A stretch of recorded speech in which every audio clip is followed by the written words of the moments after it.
air pressure, everything they can think of, and the car is still a handful in turn one. But the power is good because, remember, they have Hendrick horsepower under the hood. Behind that 78 is the 20 car of Joey Logano. Remember the last time we left Pocono? Mild-mannered Joey Logano was standing on pit road screaming and pointing his finger at Kevin Harvick after an incident in the final laps. And now the 20 car, we saw a puff of smoke as he is slowing and coming down pit road. We have been complaining the car was having some handling issues. He said, I'm getting killed coming off turn 3. Gotta believe he has a tire going down and the car's getting so bad it just can't handle it. He is headed down to Zippy and the guy.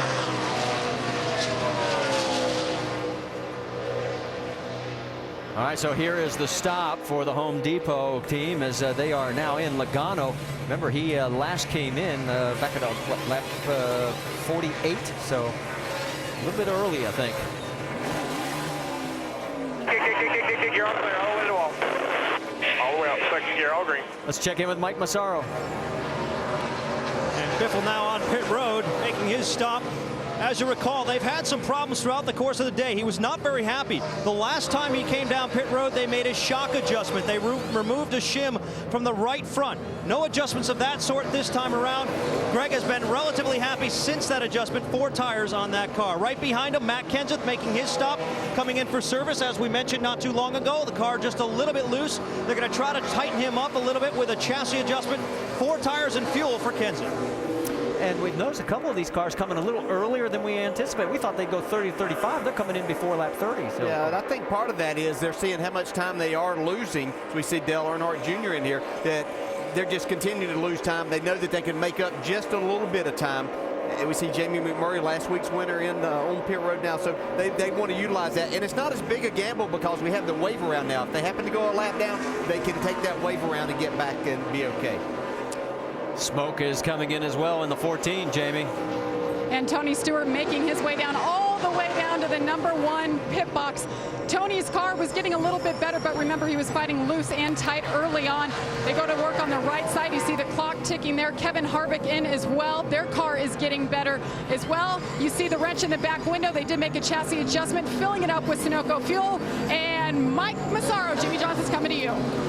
And Jimmy saying the car's still just a little bit too free for his liking. They're going to make a slight adjustment when it comes to air pressure. 4 tires and fuel on the 48 cars. They complete the service on the right side of that car and swing around to the left side, trying to button it up. A clean stop in just over 13 seconds for Johnson.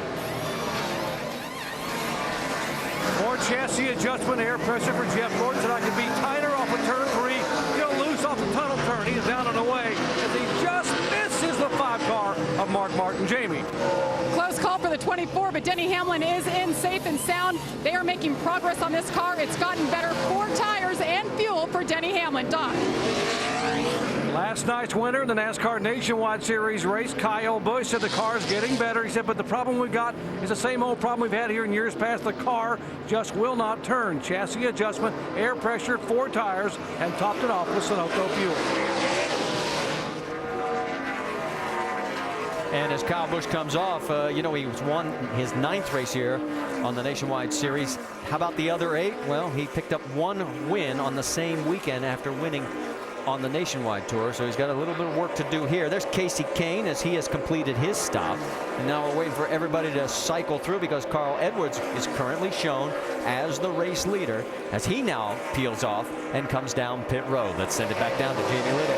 Well, it's been a pretty good run for Carl Edwards. He started 25th. He was able to stay out, lead a lap, and get those 5 extra bonus points. Remember, that's what it's all about right now, are the points. Now, Carl said the grip has gotten better, but I can always use more. Wedge, 4 tires is the call for Carl Edwards. And you see the new leader, Jimmy Johnson, retakes the lead while Carl Edwards continues on pit road. They take a tear off the windshield. That, of course, to give him clear view, get rid of some of that dirt there. And they're working away. They're done on the back. It's a clean stop once again for Carl Edwards. And Carl becomes our 6th different leader. We've had a total of 7 lead changes officially right now. And as these guys pull out, there is your race leader, Jimmy Johnson. Now the interval this time is 2.3 seconds as he comes up on Regan Smith out of turn 3. And you want to see how far it is, 2.3 seconds?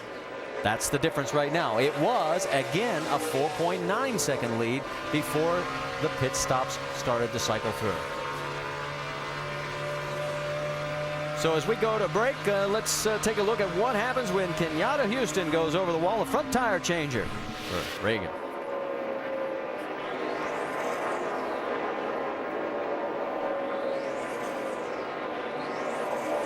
Remember, he did double duty with the Nationwide Series last night with Kevin Harvick's team, finishing second over in Iowa. Doesn't look like he's too fatigued there.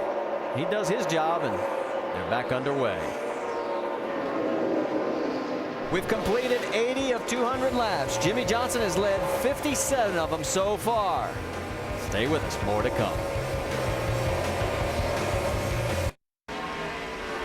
While we ride on board with Denny Hamlin, a reminder to visit the AT&T Fastest Pit Crew of the Year Award. Fastest Pit Crew determined by the winner of each race, the fastest pit time, and your vote. Text the car number to 2258 for your pit crew choice. Good candidates for that today here at Pocono Raceway, where we're just across 200 miles of the 500 scheduled distance. And you're riding with the man who is trying to win a third straight race and 5th overall at this racetrack in just 10 tries. In his NASCAR Sprint Cup career, Denny Hamlin. From the pit studio, Bestwick with Rusty and Brad. We've been watching Denny's lap times since the pit stops and even before that, in comparison to leader Jimmy Johnson's, and they're pretty good. Yeah, they've been real good. Almost about 0.2 of a second, Alan, better than Jimmy Johnson. But I've witnessed this a lot during this race with the 11 car of Denny Hamlin. He's been running real good, but through the sequence of pit stops, he just can't seem to get up there and catch him. We get a caution flag where it bunches them all back up. This could be definitely turn into a tighter race and a whole different deal. Yeah, I agree with you, Rusty. And I tell you, Jeff Gordon and Jimmy Johnson, though, have both been extremely strong. They've been on top of their pit stops. I think what we've seen over the past couple of weeks, especially with Jimmy Johnson having some stumbles, that they have put that behind them, and they're going to be the ones to beat at the end of this race today. Looking ahead, Jeff Gordon still running in second place, as he has been for a long time now in this race, ever since, in fact, Jimmy Johnson went by him a little bit after a restart. And Carl Edwards now starting to make some progress as well up toward the front. That is Edwards racing Greg Biffle for the 11th spot. This guy's really racing hard. Greg Biffle's had a good run today. Got behind on that 2-tire stop, but yeah, he's having a good day. Carl Edwards has worked his way up towards that 11th spot, now going back to 12. Having a good race with his teammate. Hopefully both of those Roush cars will finish up front today. Brad, one thing I'm noticing out there right now, the sun's out, yeah, buddy. It's coming out. Here it comes. It's out bright, yep. And that's definitely going to change the track. I don't think it's going to make you run any faster. I think it's going to make you get a lot looser. Yep. This car's going to start slipping and sliding. In fact, Alan was just telling me, starting to hear in his scanner, drivers are complaining about no grip. And boy, when that sun starts beating on this 2.5-mile racetrack, it gets slippery out there. You stole my punchline. I was going to say one thing all the drivers are using, the one 4-letter word all these drivers are using to describe their cars. Go ahead. And no, it's not that one. It's grip. Marty, DJ, and Andy, they're sliding all over the place right now. Yes, they are, Alan. As you guys pointed out, the temperature on the track is going to start going up here, and there are the two Fords, the two best running Fords in 11th and 12th, with Edwards and Biffle and Jack Roush, I'm sure, as he's on the mend. But the Mayo Clinic is enjoying the fact that his team is starting to move to the front, because it was a rough day yesterday in Iowa. I think they scraped up about 4 cars total up there.